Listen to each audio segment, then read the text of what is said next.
Assalamualaikum warahmatullahi wabarakatuh. Perkenalkan, saya Fahmi Ruzik, Sarjana Teknik Magister Komputer, dosen pada program studi Sistem Informasi di Fakultas Teknologi Universitas Batu. Sebagai bagian dari tanggung jawab saya sebagai dosen, saya menjalankan Tridharma perguruan tinggi, salah satunya di bidang pengajaran. Pada kesempatan ini, saya ingin menyampaikan informasi mengenai salah satu mata kuliah yang saya ampu, yaitu Algoritma dan Pemrograman. Mata kuliah ini bersifat wajib dan diberikan kepada mahasiswa semester 1 dengan jumlah beban studi sebanyak 3 SKS. Mata kuliah ini membekali mahasiswa dengan dasar-dasar logika dan pemikiran algoritmik dalam pemrograman. Materi yang diajarkan mencakup pengenalan konsep algoritma, struktur data dasar seperti array, list, dan string, serta implementasi algoritma menggunakan bahasa pemrograman. Mahasiswa juga akan mempelajari teknik pemecahan masalah, struktur kontrol, percabangan dan perulangan, fungsi atau prosedur, dan dasar-dasar debugging. Mata kuliah ini dirancang untuk membentuk kemampuan berpikir komputasional mahasiswa dan menjadi fondasi penting dalam pengembangan perangkat lunak, sehingga mereka mampu menyusun program yang efisien, terstruktur, dan dapat diandalkan. Dalam setiap mata kuliah yang saya ampu, termasuk mata kuliah ini, saya menerapkan pendekatan DIA yang terdiri dari 3 komponen utama. Pertama, penyampaian materi atau delivery. Yang kedua, interaksi atau interaction, dan evaluasi atau assessment. Metode pertama adalah delivery. Delivery yaitu proses atau cara saya menyajikan materi pembelajaran secara sistematis, menarik, dan mudah dipahami oleh mahasiswa. Penyampaian materi ini disusun berdasarkan capaian pembelajaran atau CPL mata kuliah yang mencakup 4 aspek utama: sikap, keterampilan umum, keterampilan khusus, dan pengetahuan. Untuk aspek sikap terbagi 4, yaitu 1. Bertakwa kepada Tuhan Yang Maha Esa dan mampu menunjukkan sikap religius. 2. Menjunjung tinggi nilai kemanusiaan dalam menjalankan tugas berdasarkan agama, moral, dan etika. 3. Menunjukkan sikap bertanggung jawab atas pekerjaan di bidang keahliannya secara mandiri. 4. Menginternalisasi prinsip-prinsip etika, undang-undang ITE, dan profesi informatika. Untuk aspek keterampilan umum terbagi 4, yaitu 1. Mampu menerapkan pemikiran logis, kritis, sistematis, dan inovatif dalam konteks pengembangan atau implementasi ilmu pengetahuan dan teknologi yang memperhatikan dan menerapkan nilai humaniora sesuai dengan keahliannya. 2. Mampu menunjukkan kinerja mandiri, bermutu, dan terukur. 3. Mampu mengkaji implikasi pengembangan dan implikasi ilmu pengetahuan dan teknologi yang memperhatikan dan menerapkan nilai humaniora sesuai dengan keahliannya berdasarkan kaidah, tata cara, dan etika ilmiah dalam rangka menghasilkan solusi, gagasan, atau desain. 4. Mampu menyusun deskripsi saintifik ide dan gagasan dalam bentuk skripsi atau laporan akhir dan mengunggahnya dalam laman perguruan tinggi. Untuk aspek keterampilan khusus terbagi 3, yaitu 1. Mahasiswa diharapkan mampu menerapkan konsep-konsep dasar algoritma dan pemrograman untuk menyelesaikan permasalahan komputasional secara logis dan efisien. 2. Mahasiswa diharapkan dapat menjelaskan prinsip-prinsip algoritmik serta penerapannya dalam pengembangan program sederhana yang relevan dengan kebutuhan sehari-hari. 3. Mahasiswa dipersiapkan untuk menjadi profesional di bidang pengembangan perangkat lunak, programmer, atau software tester sesuai dengan profil lulusan program studi. Untuk aspek pengetahuan terbagi 2, yaitu 1. Mampu memahami konsep dasar algoritma, logika pemrograman, struktur data sederhana, serta alur eksekusi program yang melibatkan percabangan, perulangan, dan fungsi. 2. Mampu menulis, menganalisis, dan mengimplementasikan kode program menggunakan bahasa pemrograman yang relevan, serta memahami dasar-dasar debugging atau pengujian logika program secara sistematis. Dari keempat aspek tersebut diturunkan menjadi 14 pertemuan, tidak termasuk ujian tengah semester dan ujian akhir semester. Referensi atau studi literatur yang saya gunakan adalah sebagai berikut.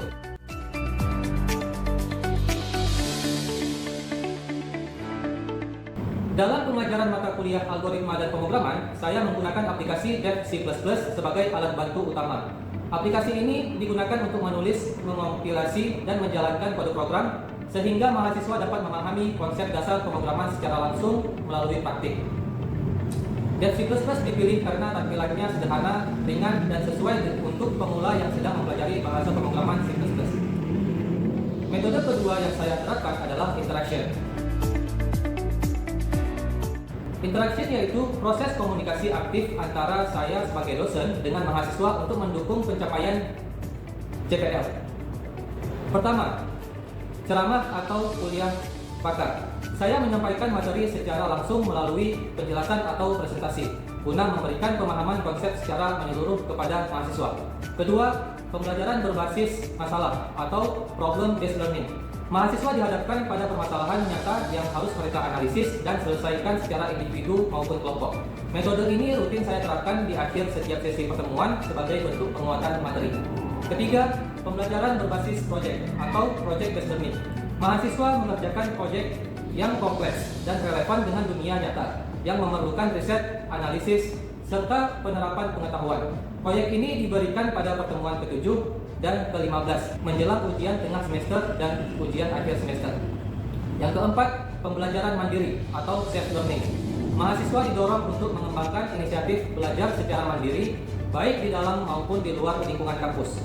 Saya sebagai dosen berperan dalam memotivasi mereka agar mampu mengelola pembelajaran sendiri meskipun porsinya tidak terlalu besar. Metode ketiga yang saya terapkan adalah assessment, yaitu proses evaluasi yang bertujuan untuk mengukur secara objektif sejauh mana mahasiswa memahami dan menguasai materi yang telah disampaikan selama pembelajaran. Dalam mata kuliah yang saya ampu, penilaian dilakukan berdasarkan 5 indikator utama, masing-masing dengan proporsi bobot penilaian yang telah ditentukan. Kehadiran 10%, tugas mandiri 10%, tugas kelompok 10%, ujian tengah semester 30%, dan ujian akhir semester 40%. Untuk setiap tugas, baik individu maupun kelompok, saya memberikan waktu pengerjaan selama 1 minggu. Pengumpulan tugas dilakukan melalui email. Kriteria penilaian beserta petunjuk teknis pengerjaan selalu saya jelaskan secara rinci pada pertemuan pertama, dengan tujuan agar proses evaluasi berlangsung secara transparan dan objektif.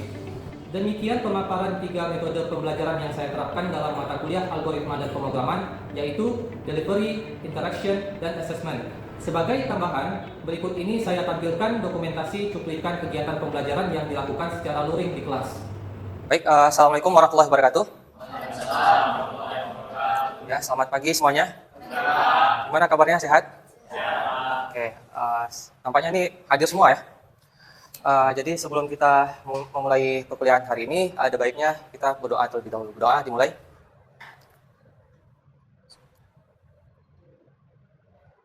Berdoa selesai. Oke, baik, untuk hari ini ya kita mata kuliah algoritma dan pemrograman. Nah, ini mungkin merupakan hal yang baru ya, apalagi kalian masih semester 1 ya. Nah, ini kita masuk pendahuluan terlebih dahulu ya.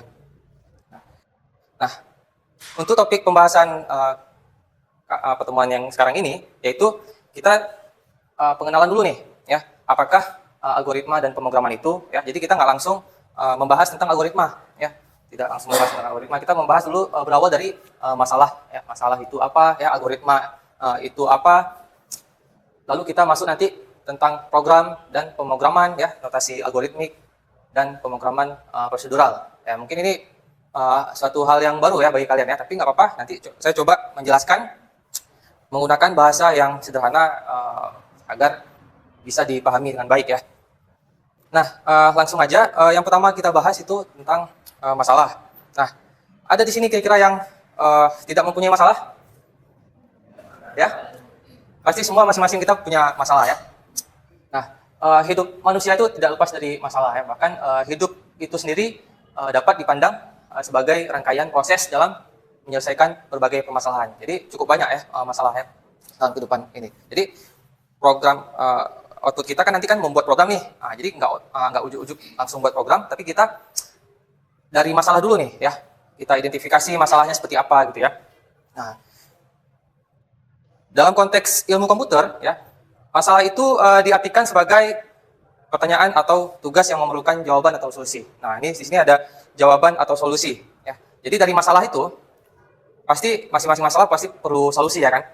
Nah, di sini ada dua hal yang apa namanya berkaitan ya, masalah dengan solusi. Pasti masing-masing masalah itu punya solusinya ya. Di sini ada seorang ilmuwan ya, Neapolitan dan Naimipur itu bilang masalah atau persoalan adalah pertanyaan atau tugas yang kita cari jawabannya. Nah, begitu ya. Nah, contoh beberapa masalah. Nah, mungkin pasti kalian masing-masing punya masalah sendiri ya kan. Nah, ini contoh beberapa masalah dalam kehidupan sehari-hari ya. Nah, seperti mengurutkan kartu antrian pasien di rumah sakit ya, mengelola daftar buku bagi pustakawan, mencari nilai tertinggi mahasiswa bagi seorang dosen gitu ya. Nah, kira-kira nih, kalau mengurutkan kartu antrian, nah itu solusinya seperti apa? Nah, ada yang bisa jawab? Mengurutkan kartu antrian, misalnya nih ada 10 kartu ya, ada 10 kartu, kira-kira gimana cara mengurutkannya? Misalnya 10 kartu itu teracak ya, ada diawali dengan angka 9 ya, lalu nomor 5 ya, nomor 4, 1. Itu gimana cara mengurutkannya?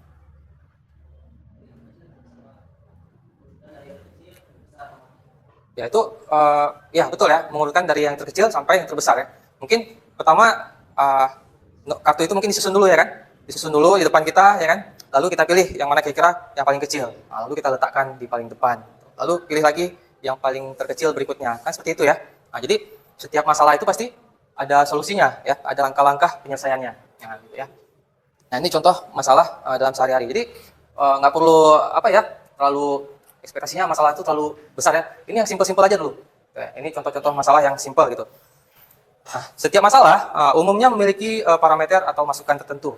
Nah, misalnya seperti mengurutkan daftar bilangan bulat, ya, itu parameter masalahnya adalah daftar bilangan itu sendiri dan jumlah elemennya, gitu ya. Nah, solusi atas masalah pengurutan itu adalah daftar bilangan yang telah terurut. Nah, itu kan solusinya ya. Nah, masalahnya apa? Masalahnya tadi belum terurut, sekarang solusinya ya, yaitu daftar bilangan yang sudah terurut. Nah, jadi ada masalah, ada solusi. Gitu. Proses pemberian nilai pada parameter itu disebut dengan instansiasi masalah, sedangkan hasil akhirnya itu disebut dengan solusi. Ya, ini istilah-istilah yang perlu kalian pahami. Ada masalah, ada instansiasi masalah, dan ada solusi. Nah, baru kita masuk ke algoritma. Ya, jadi nggak ujung-ujung langsung ke algoritma. Nah, apa itu algoritma? Nah, ada yang tahu? Ada yang pernah dengar apa itu algoritma? Nah, di sini mungkin algoritma hal yang baru ya. Nah, ini saya jelaskan untuk masalah dengan instansiasi yang kecil, kita dapat menemukan solusi dengan mudah, cepat. Ya, misalnya masalah mengurutkan 10 kartu itu mungkin bisa kita atasi dengan cepat ya kan. Nah, kalau yang banyak gimana? Misalnya 100, ribuan, nah itu tentu itu tidak mudah ya, tidak mudah. Jadi bagaimana kalau instansiasi masalah berukuran besar? Nah, misalnya pengurutan jika jumlah kartu 1000 ya, jelas tidak mudah mengurutkan data sebanyak itu. Nah, untuk itu ya, kita perlu menulis prosedur, langkah-langkah untuk mengurutkannya ya, untuk mengurutkannya. Sehingga prosedur itu bisa dijalankan. Nah, jadi prosedur yang berisi langkah-langkah penyelesaian masalah tersebut itulah yang disebut dengan algoritma. Nah, jadi algoritma itu langkah-langkah untuk mengatasi masalah gitu ya. Misalnya, apalagi algoritma yang dalam kehidupan sehari-hari, seperti membuat kopi misalnya. Nah, algoritma seperti apa langkah-langkahnya? Ya kan? Membuat Indomie instan misalnya, ya kan? Langkah-langkahnya seperti apa? Nah, langkah-langkah tersebut itu kan nggak bisa dibolak-balik ya, nggak bisa dibolak-balik. Harus berurut kita kerjakannya. Nah, itu yang disebut dengan algoritma. Ya. Nah, jadi algoritma adalah urutan langkah-langkah untuk memecahkan suatu masalah. Nah, di sini ada beberapa ilmuwan ya yang menjelaskan apa itu definisi dari algoritma. Ya, bisa kita baca di sini. Algoritma itu deretan instruksi yang jelas untuk memecahkan masalah. Nah, jadi dia menyebutkan deretan instruksi, berarti kurang lebih terdiri dari langkah-langkah, ya kan? Langkah-langkah yang jelas untuk memecahkan masalah. Lalu di sini dia ada sebutkan ada keluaran yang diinginkan apa, gitu ya.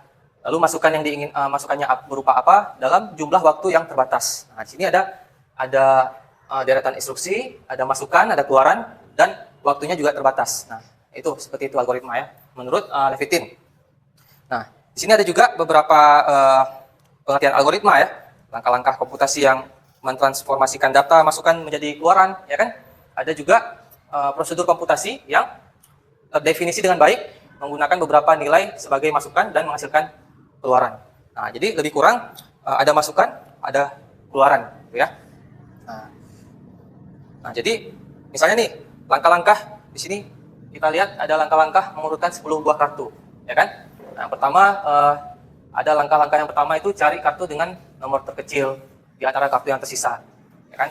Selanjutnya tempatkan kartu tersebut pada posisi yang tepat, ulangi kembali langkah 1 sebanyak 10 kurang 1 kali. Nah, seperti itu ya. Nah, algoritma yang lain. Nah, ini yang sederhana aja kita ambil ya. Ada langkah-langkah pengisian pulsa prabayar ya. Zaman dulu kan kita masih untuk ngisi pulsa kan masih seperti ini ya. Menggunakan langkah-langkah ini. Ini semua algoritma. Jadi tanpa kita sadari ya, dalam kehidupan sehari-hari kita sudah menjalankan beberapa algoritma ya. Cuman kita nggak kita sebutkan ya, itu sebuah algoritma.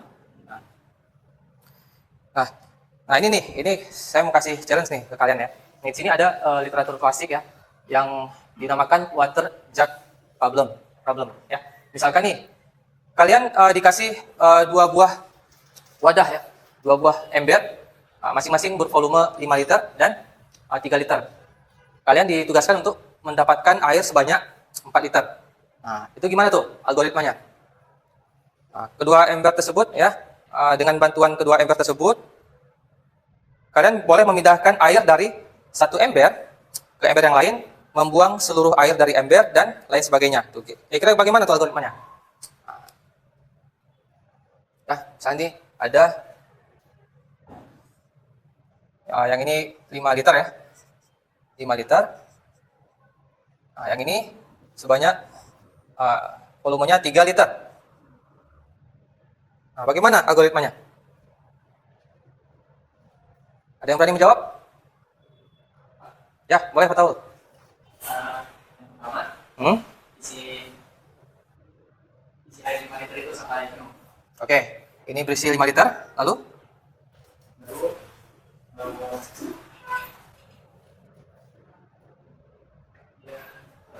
Ada yang lain? Yang ini tuang ke 3 liter. Berarti di sini sisanya 2 ya? Di sini 2, di sini 3. Oke, kemudian 3 liter dibuang.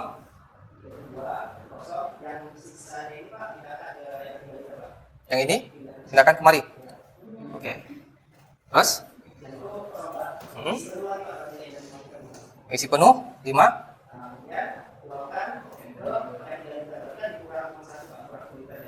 Oke, berarti di sini kurang 1 jadi 4 ya. Di sini penuh jadi 3 ya. Oke. Dapat ya 4 liter. Nah, jadi kurang lebih seperti itu langkah-langkah untuk menyelesaikan masalah yang tadi ya. Masalah untuk mencari air sebanyak 4 liter. Nah, itu merupakan algoritma ya. Bagus sekali ya, Rifki ya. Nah, jadi algoritma adalah jantung ilmu komputer ya atau informatika. Nah, kata algoritma ini tidak muncul di dalam kamus Webster sampai akhir tahun 1957 ya. Orang hanya menemukan kata algoritma yang berarti proses menghitung dengan angka Arab. 1957, kita belum lahir ya. Jadi dari mana nih para ahli sejarah matematika itu menemukan bahwa kata algoritma berasal dari nama penulis buku Arab yang terkenal. Siapa nama penulisnya? Abu Ja'far Muhammad Ibnu Musa al-Khwarizmi. Nah, jadi orang Barat menyebut al-Khwarizmi ini disebut dengan algoritma. Ya, dari situlah asal muasalnya. Oke. Nah, baru kita masuk ke program dan pemrograman ya. Jadi kita udah tahu masalah, lalu untuk mengatasi masalah tersebut kita perlu solusi, ya kan? Nah, untuk mencapai solusi itu kita perlu langkah-langkah yang disebut dengan algoritma. Ya. Lalu kita masuk ke program dan pemrograman. Nah, apa itu program? Nah, jadi algoritma yang sudah kita susun itu baru efektif jika dijalankan oleh sebuah pemroses ya atau prosesor. Nah, pemroses membaca setiap instruksi di dalam algoritma lalu mengerjakannya ya.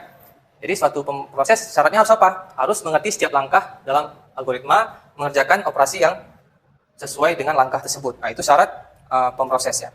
Nah, jadi kita fokusnya siapa sih yang memproses algoritma tersebut? Nah, kita fokusnya ke sini nih. Ya. Adalah komputer. Nah, jadi komputer yang memproses algoritma yang kita buat ya. Jadi komputer adalah alat bantu untuk menjalankan perintah-perintah yang sudah kita buat ya. Jadi untuk komputer mengerti sama bahasa yang mengerti agar komputer bisa melakukan langkah-langkah yang sudah kita buat ya. Berarti kan kita harus menggunakan bahasa yang bisa dipahami oleh komputer. Nah, seperti itu ya. Nggak bisa kita gunakan bahasa sehari-hari kita.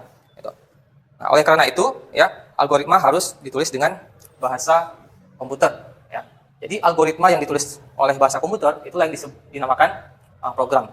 Nah, jadi kita sudah buat algoritmanya, lalu kita terjemahkan ke dalam bahasa komputer, jadilah sebuah program. Nah, bahasa komputer yang digunakan dalam menulis program itu dinamakan bahasa pemrograman. Nah, jadi disinilah muncul istilah bahasa pemrograman, gitu ya. Programming language. Nah, jadi di sini ada beberapa istilah yang perlu kalian ketahui ya. Ada programmer. Apa itu programmer? Orang yang membuat program. Pemrograman atau programming itu kegiatannya, ya, kegiatannya menulis program tersebut. Lalu ada yang dinamakan dengan coding. Coding ini pemrograman, di dalam pemrograman ada aktivitas menulis kode program, ya kan? Nah, itulah yang dinamakan dengan coding. Oke. Nah, di sini secara garis besar komputer tersusun atas 4 komponen utama ya. Ada masukan ya, ada CPU pemroses ya. Lalu menggunakan memori untuk menghasilkan keluaran. Nah, jadi belajar memprogram itu tidak sama dengan belajar bahasa pemrograman ya. Belajar memprogram itu berarti mempelajari metodologi pemecahan masalah. Nah, jadi di sini kita bukan belajar bahasa pemrograman ya. Kita belajar untuk memecahkan masalah gitu ya. Nah, bahasa pemrograman itu secara umum dibagi beberapa level ya. Ada level rendah. Nah, low level language itu jenis ini dirancang agar setiap instruksinya itu langsung dikerjakan oleh komputer. Nah, jadi ini pakai bahasa mesin ya. Pakai bahasa mesin dan dia berupa kumpulan kode biner. Ya, 0 dan 1 itu susah dimengerti sama manusia ya. Nah, ada level satu lagi yaitu high level language. Nah, ini bahasa yang bisa kita pahami ya. Bahasanya itu mirip dengan bahasa manusia. Nah, kelemahannya ya, ada kelemahannya di sini ya. Kalau kita menggunakan ini, kelemahannya program harus diterjemahkan terlebih dahulu oleh translator ya, kompilator atau compiler ke dalam bahasa mesin agar dapat dipahami dan dikerjakan oleh komputer. Nah, di sini ada contoh beberapa bahasa pemrograman ya. Ada C, C++, ya. Ada Pascal Basic ya, PHP, Visual Basic dan lain-lain sebagainya. Nah, kira-kira nih ada pertanyaan nggak sampai di sini? Oke, kalau ada yang bertanya silakan. Oke, Fatahul dulu nih, boleh. Itu kan yang di contoh-contoh itu bahasa pemrograman ya? Ya, contoh-contoh bahasa pemrograman. Kenapa ada banyak kali gitu bahasa pemrograman? Kenapa nggak dibuat satu aja biar lebih gampang gitu? Karena kan tujuannya cuma bahasa pemrograman ya bahasa yang digunakan oleh komputer.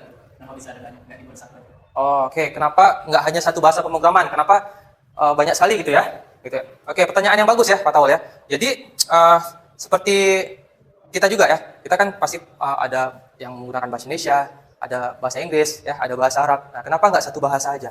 Nah, jadi itu bahasa pemrograman itu ya, itu masing-masing bahasa pemrograman ada kelemahan ya, ada kekuatannya ya, masing-masing ada juga dibuat menurut kondisi tertentu. Nah, seperti itu ya. Misalnya gini, kalian punya beberapa alat tulis ya, ada pensil, ada pulpen, ada spidol. Kenapa nggak satu aja gitu? Kenapa banyak sekali gitu? Jadi kan kalau pensil kan mungkin digunakan untuk apa? Digunakan untuk mungkin membuat sketsa ya. Kalau misalnya salah bisa dihapus ya. Pulpen, kalau pulpen kan konteksnya mungkin menulis yang lebih resmi gitu kan. Nah, spidol mungkin untuk papan tulis. Nah, kan ada konteksnya ya, ada kondisi-kondisinya gitu, tertentu. Satu kondisi kita harus menggunakan pensil ya. Kondisi yang lain kita menggunakan pulpen. Nah, begitu juga bahasa pemrograman ya. Misalnya C. Nah, kalau C ini mungkin bagus untuk sistem operasi gitu ya, karena lebih efisien. Terus mungkin kalau PHP atau JavaScript mungkin bisa untuk pemrograman web gitu ya, yang berhubungan dengan browser gitu. Nah, dan Python mungkin untuk data science. Nah, jadi masing-masing itu ada kelemahan, ada kekuatannya dan dibuat berdasarkan kondisi-kondisi tertentu gitu ya. Nah, mungkin kurang lebih seperti itu ya. Nah, kira-kira ada pertanyaan lagi? Oke, notasi algoritmik ya. Apa itu notasi algoritmik? Nah, kita baca bersama. Notasi algoritmik itu merupakan standar yang dipakai dalam menuliskan teks algoritma. Nah, jadi kita untuk menuliskan teks algoritma itu ada standarnya ya. Nah, yang perlu dicatat sini bahwa notasi algoritmik itu bukan bahasa pemrograman. Nah, notasi algoritmik itu bukan bahasa pemrograman. Nah, di sini ada beberapa jenis ya. Ada kalimat berupa kalimat deskriptif ya. Itu mendeskripsikan setiap langkah itu dengan bahasa yang gamblang. Nah, biasanya itu diawali seperti kata-kata kerja ya, input, baca, ya, hitung, bagi, ganti dan sebagainya. Nah, contohnya seperti ini, ya, kurang lebih seperti ini.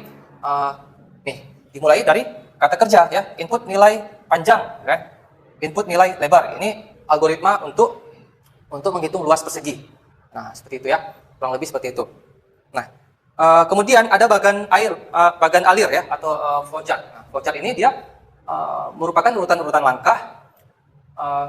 langkah kerja suatu proses yang digambarkan dengan menggunakan simbol-simbol yang disusun secara sistematis. Nah, seperti ini. Ada beberapa simbol di sini ya, beberapa simbol, ada terminator, garis alir ya, proses, input, output, dan lain-lain sebagainya. Di sini ada fungsinya untuk apa. Nah, nanti bisa dibaca lagi ya. Nah, selanjutnya ada pseudocode. Nah, pseudocode ini mirip dengan notasi bahasa pemrograman ya. Pseudocode ini merupakan campuran antara bahasa alami dengan bahasa pemrograman. Nah, misalnya seperti ini. Ya, kita mau menuliskan nilai X dan Y, maka write X, Y. Nah, seperti itu ya. Dia hampir mirip dengan bahasa pemrograman. Nah, notasi algoritmik ini contohnya ya. Ada deklarasi variabel ya, P, L ya, luas dan seterusnya. Ya, dia lebih mirip ke bahasa pemrograman. Nah, kemudian, sebelum masuk ke pemrograman prosedural, kira-kira ada pertanyaan? Oke, boleh Rehan. Sebelum kita membuat program, kita harus menulis algoritma dulu. Oh, pertanyaannya kenapa enggak kalau membuat program, kenapa harus apakah harus menulis algoritma dulu ya? Kenapa tidak langsung coding aja? Ya, pertanyaan yang bagus ya, Rehan. Terima kasih. Nah, fungsi dari membuat algoritma itu sendiri ya, supaya kita membuat program itu lebih terstruktur ya, tidak banyak menghabiskan waktu.